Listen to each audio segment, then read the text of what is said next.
আপনি কি কখনো মধ্যরাতে একা ট্রেনে ভ্রমণ করেছেন, যেখানে লাইট নেই, কন্ডাক্টর নেই, শুধু আপনি আর সেই অদৃশ্য যাত্রী যে আপনার পিছনে দাঁড়িয়ে আছে, কিন্তু আপনি ঘুরে তাকালে কেউ নেই? আজকের গল্পটা ঠিক এমনই এক ভয়াবহ সত্যি ঘটনা থেকে নেওয়া, যে ট্রেনটা কখনো স্টেশনে পৌঁছায়নি, কিন্তু প্রতি বছর ১৩ই মার্চ রাত ১২টায় সেটা আবার চলে আসে। নাম দেওয়া হয়েছে মধ্যরাতের ট্রেন। সতর্কতা, এই গল্পটা শোনার সময় আপনার পিছনে কেউ দাঁড়িয়ে থাকলে দয়া করে ঘুরে তাকাবেন না।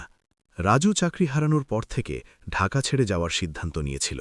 মাস ৩ আগে ফ্যাক্টরি বন্ধ হয়ে গেল, মালিক পালালো মালয়েশিয়ায়। বাকি থাকল শুধু খালি হাত, খালি পেট আর খালি মন। মা গত বছর মারা গেছে, বাবা তো ছিলই না।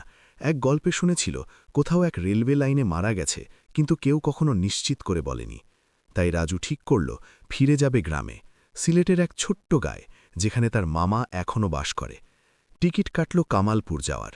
ট্রেন ছাড়বে রাত ১১:৪৫-এ, শেষ ট্রেন। কামালপুর স্টেশন তখন প্রায় খালি, মাত্র ২-১ জন যাত্রী। এক বুড়ো মাথায় গামছা দিয়ে বসে আছে বেঞ্চে, চোখ বন্ধ করে। এক মহিলা কাঁদছে ফোনে, কিন্তু কথা বলছে না, শুধু কাঁদছে। আরেক ছেলে, হয়তো রাজুর চেয়ে ছোট, একা বসে আছে কোণে, হাতে একটা পুরনো খেলনা ট্রেন। রাজু টিকিট চেক করল। কন্ডাক্টর বলল, এই ট্রেনে তুমি একা থাকবে প্রায়। আজকে তো কেউ যাচ্ছে না কামালপুর। কেন?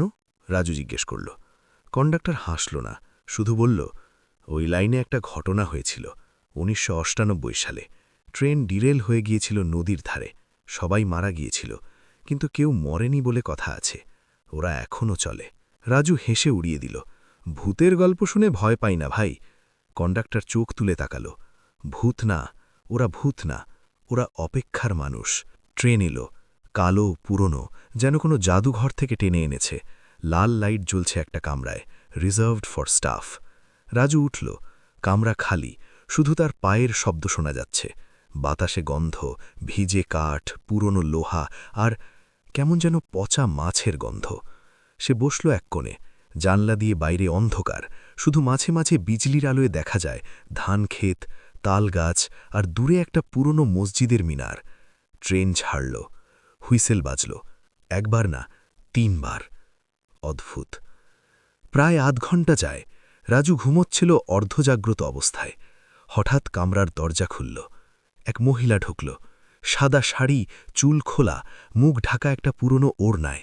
পায়ে নগ্ন পা, কিন্তু পা দুটো কাদা মাখা, যেন কোথাও হেঁটে এসেছে। সে বসল রাজুর সামনের সিটে।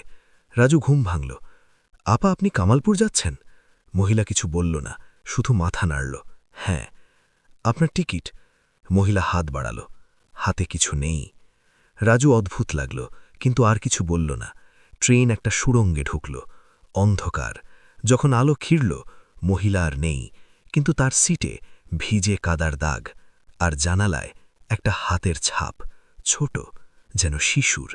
রাজু উঠে দাঁড়াল। হৃৎস্পন্দন বেড়ে গেছে। কেউ আছে? সে ডাকল। কোনো জবাব নেই। ট্রেন আবার সুড়ঙ্গে ঢুকল।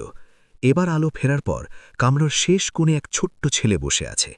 পুরনো প্যান্ট, ছেঁড়া শার্ট, চোখ দুটো লাল, যেন কাঁদছে, কিন্তু চোখে জল নেই।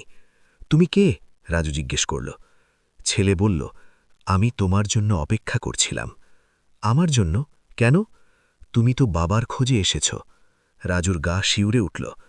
তুমি কি করে জানলে? ছেলে হাসল, কিন্তু হাসি নয়, মুখের কোণ টান দিয়ে উঠল, যেন কেউ তার মুখের তার টানছে। তোমার বাবা এই ট্রেনে ছিল ১৯৯৮ সালে। সে মরেনি, সে আটকা পড়ে গেছে। কোথায়? মধ্যরাতের স্টেশনে। মধ্যরাতের স্টেশন? এমন কোনো স্টেশন তো নাই। ছেলে উঠে দাঁড়াল। আছে, শুধু যারা ডাক পায় তারাই দেখে। তারপর সে হাত বাড়াল রাজুর দিকে। হাতের আঙুলগুলো, নখ নেই, শুধু কালো গর্ত। রাজু পিছনে হটল। ট্রেন হঠাৎ থামল। বাইরে অন্ধকার, কিন্তু একটা প্ল্যাটফর্ম দেখা যাচ্ছে। নাম মধ্যরাত। প্ল্যাটফর্মে আলো নেই, শুধু একটা ঝুলন্ত বাতি, যেন কেরোসিনের, দুলছে হাওয়ায়। রাজু নামল। পা নামাতেই মাটি নরম, যেন কাদা, কিন্তু গরম। প্ল্যাটফর্মে আরও মানুষ আছে। এক মহিলা কাঁদছে, এক বুড়ো হাতে ঘড়ি নিয়ে বসে আছে, এক মেয়ে জানালার কাঁচে নাম লিখছে, মা আমি এখানে। সবাই একই জামাকাপড়, পুরনো, ভিজে, কাদামাখা। রাজু দৌড়ে গেল ছেলেটার পিছনে।